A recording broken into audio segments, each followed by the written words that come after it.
नमस्कार मित्रों, जैसा कि हम लोग प्रारंभ किए हैं history subject BA first semester से संबंधित हम लोग तीनों पेपर कोड 101, 102, 103 तीनों के विषय में उसके टॉपिक को समझ चुके हैं। आज हम लोग 101 यानी फर्स्ट पेपर का पार्ट जो पहला यूनिट टॉपिक था प्राचीन भारत का परिचय एवं स्रोत, इसके विषय में जानकारी प्राप्त करेंगे।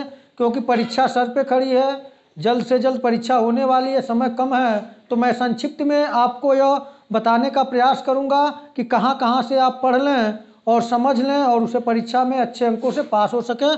तो आइए बिना देर किए प्रारंभ करते हैं। तो पहला टॉपिक जो था प्राचीन भारत का परिचय एवं स्रोत। अब यहाँ हम प्राचीन भारत का परिचय प्राप्त करेंगे और स्रोतों के बारे में परिचय कहाँ से प्राप्त होगा, तो उन स्रोतों से। उससे पहले हम लोग पहले इतिहास को समझ लें। तो सबसे पहले हमें इतिहास का अर्थ एवं परिभाषा, स्वरूप एवं क्षेत्र एवं महत्व पढ़ना पड़ेगा, समझना पड़ेगा। तो इतिहास का अर्थ अगर समझना है तो आप जानते हैं कि इतिहास अतीत में घटी हुई घटनाओं का क्रमबद्ध अध्ययन प्रस्तुत अध्ययन करता है। और अगर शाब्दिक अर्थ पे बात हम करें तो इतिहास, अगर भारतीय जनमानस की बात करें, भारतीय साहित्य की बात करें कि भारतीय साहित्य में इतिहास, तो इतिहास दो शब्दों से मिलकर बना है, इति धन हास, और कई लोग कहते हैं इति धन ह धन आस, लेकिन इसको शाब्दिक अर्थ से इति धन हास दो शब्दों के मेल से बना है, जिसका क्रमशः अर्थ होता है। इति का अर्थ होता है ऐसा ही, और हास का मतलब होता है घटित हुआ या हुआ। यानी कि इतिहास का भारतीय परिप्रेक्ष्य में जो अर्थ निकलकर सामने आता है वह होता है कि ऐसा ही हुआ था, और शाब्दिक अर्थ है भारतीय परिप्रेक्ष्य में। यदि हम इसे पश्चिमी सभ्यता में, पश्चिमी साहित्य में देखें तो इतिहास को हिस्ट्री कहा जाता है, और हिस्ट्री ग्रीक शब्द के यूनानी शब्द के हिस्टोरिया से बना हुआ है, और इसका सर्वप्रथम प्रयोग हेरोडोटस ने किया था। उन्होंने अपने पुस्तक का नाम ही हिस्टोरिया रखा था, और फारस के युद्धों और वहाँ के समाज का वर्णन किया था। और हिस्टोरिया जो ग्रीक या यूनानी शब्द है, उसका जो अर्थ होता है वह होता है ज्ञात करना या जानना। तो यहाँ शाब्दिक अर्थ की बात हो गई। अब आइए कुछ परिभाषा को देखें। तो इतिहास की परिभाषा की जो बात है, तो हम अगर इतिहास की परिभाषा पर विचार करें तो जो इसके जनक हेरोडोटस थे, वे इसे एक वर्णनात्मक शैली में कथात्मक इतिहास लेखन प्रारंभ किया, और उसके बाद थ्यूसिडाइड महोदय का योगदान है, जिन्होंने शिक्षात्मक इतिहास की बात किया। और परिभाषा पर विचार करें तो जैसा कि E.H. कार महोदय ने इतिहास के परिभाषा के विषय में लिखा है कि इतिहास अतीत और वर्तमान के मध्य अनवरत संवाद है। और दूसरी परिभाषा हम अपने द्वितीय राष्ट्रपति सर्वपल्ली राधाकृष्णन जी का देखें, उन्होंने कहा था इतिहास राष्ट्र की स्मरण शक्ति है। इसी प्रकार हीगल ने इसे विश्व इतिहास को विश्व का स्व विकास माना है। इसी तरह अनेक इतिहासकारों ने इतिहास को परिभाषित किया है। तो इतिहास को क्या का अर्थ एवं परिभाषा से प्रश्न बनेगा। अगर इतिहास के शाब्दिक अर्थ की बात आएगी तो आप उन्हें बताएंगे कि हिस्टोरिया शब्द से बना है, जो यूनानी शब्द है, और इसका अर्थ होता है जानना या ज्ञात करना। उसी प्रकार अगर भारतीय परिप्रेक्ष्य में है तो इतिहास का अर्थ है ऐसा ही हुआ।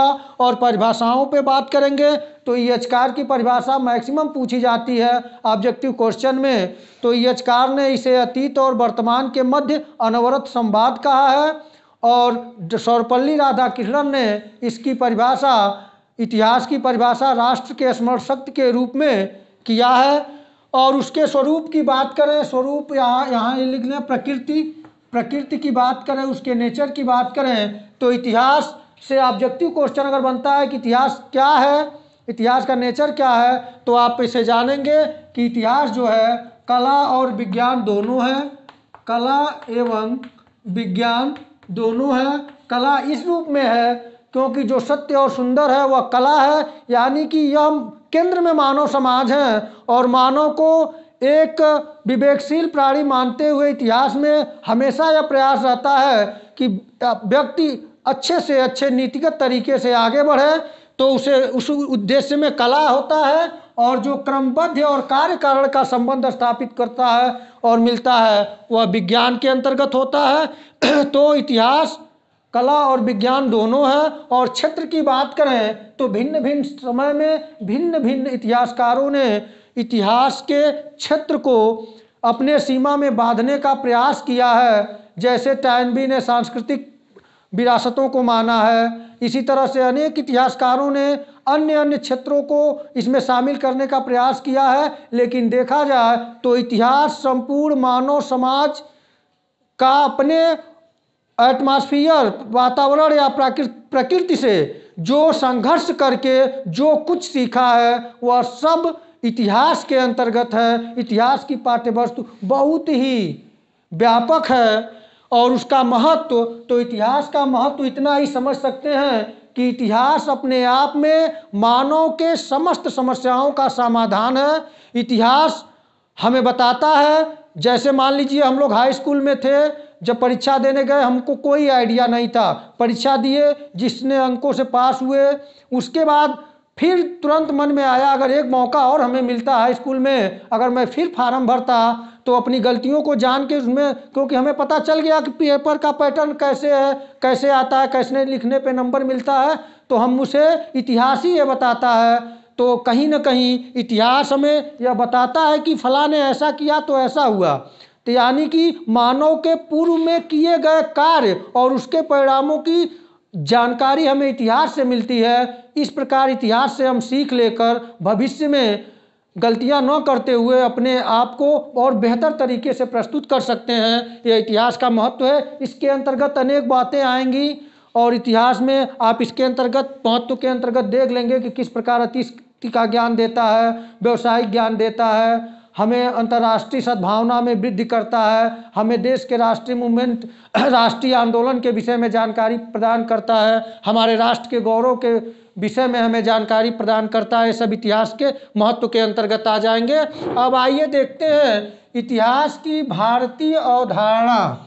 अब इतिहास की भारतीय अवधारणा क्या रही, तो जो आधुनिक इतिहास की बात है उसके परिप्रेक्ष्य में आधुनिक विद्वान जो हैं, एल्फ्रेंटन महोदय हैं, उन लोगों ने, जैसे जेम्स मिल हैं और बर्नियर हैं, ऐसे अनेक इतिहासकार हैं जिन्होंने भारतीय को आक्षेप लगाया है कि भारतीयों को इतिहास की जानकारी ही नहीं थी। लेकिन जो यह साहित्य और समाज की बातें पर अगर थोड़ा ध्यान दें तो यह स्थान एवं समय सापेक्ष होता है। तो जो पश्चिमी सभ्यता में जो इतिहास का अर्थ रहा उससे भारत में बिल्कुल विपरीत इतिहास की अवधारणा रही। भारत में जो इतिहास की अवधारणा रही वह युग चक्र कि 4 युग थे, सतयुग, त्रेता, द्वापर, कलयुग। तो युग चक्र, अवतारवाद कि जब पृथ्वी पर बोझ बढ़ जाता है तो उसे, पृथ्वी पर अत्याचार बढ़ जाता है तो उसे दूर करने के लिए भगवान का अवतार होता है, तो अवतारवाद था इतिहास की अवधारणा में। और कर्म सिद्धांत था कि जैसा कर्म करेंगे उस तरह से हमें आगे का जीवन, अगले जन्म होगा। ये सब सिद्धांत जो थे यह भारतीय इतिहास की अवधारणा में शामिल थे, युग चक्र, अवतारवाद और कर्मवाद।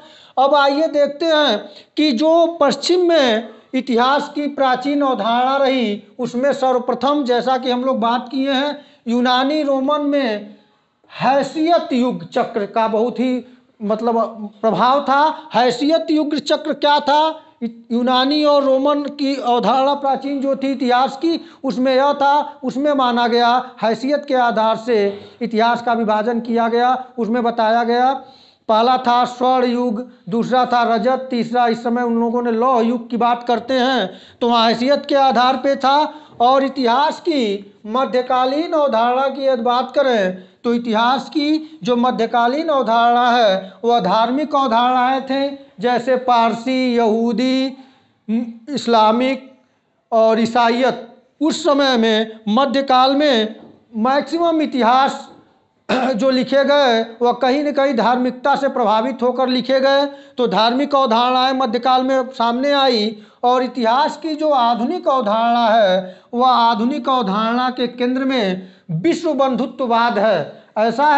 ऐसा नहीं है कि एकाएक धार्मिक से विश्व बंधुत्ववाद पर आ गए। बीच में हमें दो विभीषिका महायुद्धों के विषय में देखना पड़ा। उस समय इतिहास के केंद्र में धार्मिक अवधारणाएं ने उग्र राष्ट्रवाद को जन्म दिया और उग्र राष्ट्रवाद ने कहीं न कहीं मानवता को कलंकित किया। इसलिए अब राष्ट्रवाद के स्थान पर इतिहास की आधुनिक अवधारणा में अंतर्राष्ट्रीयता को यानी कि विश्व बंधुत्ववाद को शामिल किया गया है। यह हम लोगों के लिए गर्व की बात है कि विश्व बंधुत्ववाद यह भारतीय इतिहास की केंद्र बिंदु रही है, भारतीय संस्कृति का केंद्र बिंदु रही है कि विश्व बंधुत्ववाद। तो हमें गर्व की बात है कि जो आधुनिक अवधारणा इतिहास की प्रस्तुत की जा रही है वह कहीं न कहीं हमारे प्राचीन जो हमारे सनातन धर्म में विश्व बंधुत्व की बात थी उसको यहाँ पे स्थान मिला है। और आइए अब हम यह परिचय हो गया कि इतिहास का अर्थ हो गया, स्वरूप हो गया, क्षेत्र हो गया, महत्व हो गया और यह जो इस अवधारणाएं थी इस अवधारणाओं को युग चक्र, अवतारवाद, कर्मवाद भारतीय इतिहास की अवधारणा थी।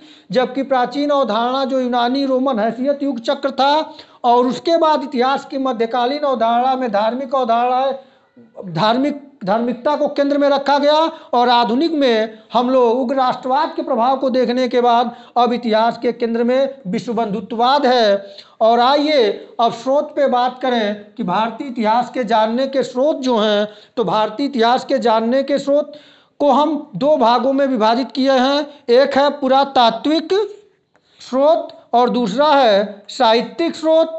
तो पुरातात्विक स्रोत के अंतर्गत कौन कौन है? अभिलेख है, स्मारक हैं, मुद्राएं हैं, कलाकृतियां हैं एवं बर्तन हैं। अब यहाँ देखने वाली बात है, अभिलेख पत्थरों पे खुदवाए जाते थे।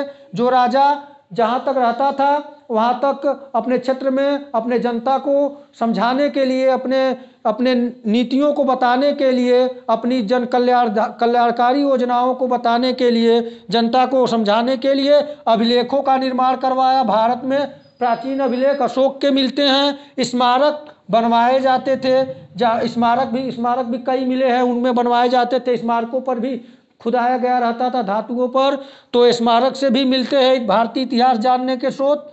और मुद्राओं से भी पुरातात्विक स्रोत के अंतर्गत जो मुद्राएं आती हैं, मुद्राओं से भी इतिहास का लेखन किया जाता है। भारतीय प्राचीन इतिहास के विषय में जानकारी प्राप्त की जाती है। यदि मुद्रा उच्च कोटि की धातु से है, जैसे सोना के अगर अधिक धातु मिलती हैं, सोना धातु की मुद्राएं मिलती हैं, तो अनुमान लगाया जाता है कि वह राजा बहुत ही धनवान होगा। यानी कि मुद्राओं के कीमत के आधार पर, उपलब्धता के आधार पर हम इतिहास लेखन और इतिहास की जानकारी प्राप्त करते हैं। उसके बाद कलाकृतियाँ, आप जानते हैं कि जो बड़े बड़े कलाओं का निर्माण हुआ है, जो निर्माण होता है प्राचीन काल में, जैसे मंदिरों का निर्माण है, आप मध्यकाल में मुगलों के काल में जो निर्माण है, कलाकृतियाँ हैं, इन सब से भी भारतीय इतिहास की जानकारी प्राप्त होती है। एवं बर्तन, यानी कि जो बर्तनों के अवशेष मिले हैं, उन बर्तनों के धातुओं के आधार पर भी और मिलने के स्थान से समानता होने के कारण उस प्रकार के जितने बर्तन पाए जाते हैं,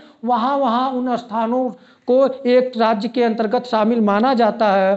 तो उससे भी हमें इतिहास के विषय में जानकारी प्राप्त होती है। और साहित्यिक स्रोत के अंतर्गत अगर देखें तो इसे हम दो भागों में बांटे हैं, एक धार्मिक और दूसरा धर्मनिरपेक्ष। अब धार्मिक में कौन है? ब्राह्मण ग्रंथ हैं, बौद्ध ग्रंथ हैं और जैन ग्रंथ हैं। और धर्मनिरपेक्ष में जो हैं वह उसको भी दो भागों में बांटा गया है, एक कल्पना प्रधान लोक साहित्य जीवन चरित्र और दूसरा विदेशी यात्रियों के वृत्तांत। अब यहाँ देखने वाली बात है कि जो साहित्यिक स्रोत हमें प्राप्त होते हैं प्राचीन भारत के इतिहास के विषय में परिचय देते हैं, उसमें जो धार्मिक ग्रंथ हैं उसमें ब्राह्मण ग्रंथ, इसी के अंतर्गत वेद आते हैं, इसी के अंतर्गत वेद आते हैं, उपनिषद आते हैं, आपके पुराण आएंगे, वेदांग आएंगे, ये सब ब्राह्मण ग्रंथ के अंतर्गत हैं। उसके बाद बौद्ध ग्रंथ और जैन ग्रंथों से भी जानकारी मिलती है।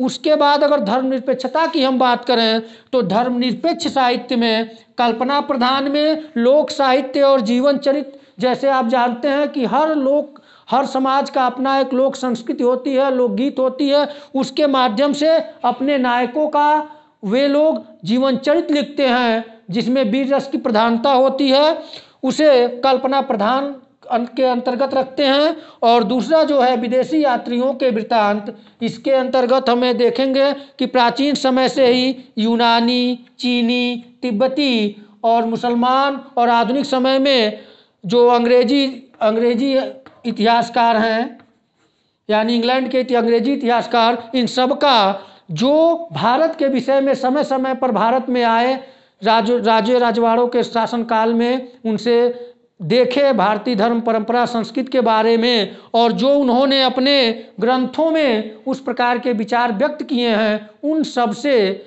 हमें भारतीय प्राचीन इतिहास की जानकारी और परिचय प्राप्त होता है। तो मुख्यतः हमें आज हम संक्षिप्त में आपको ये बताने का प्रयास किया हूँ कि जो 101 है उसका पहला टॉपिक प्राचीन भारत का परिचय और जो स्रोत है, इसमें इन बिंदुओं को आप अच्छी तरीके से तैयार कर लीजिएगा, जिससे आपको परीक्षा में आसानी होगी। और यूनानी आप जानते हैं कि सेल्यूकस निकेटर और चंद्रगुप्त जब दोनों के मध्य लड़ाई हुई थी, तो उस समय सेल्यूकस निकेटर को चंद्रगुप्त मौर्य ने पराजित कर दिया, और पराजित करने के बाद उसकी पुत्री हेलेना से अपना शादी किया था, और एक सेल्यूकस निकेटर का राजदूत था मेगास्थनीज, वह भारत में रहा और उसने इंडिका लिखा है, वहाँ से जानकारी मिलती है। चीनी यात्रियों में आप जानते हैं कि चीनी यात्रियों में वेंग फायान है, वेंग सांग है, इत्सिंग है, ये सब आए थे।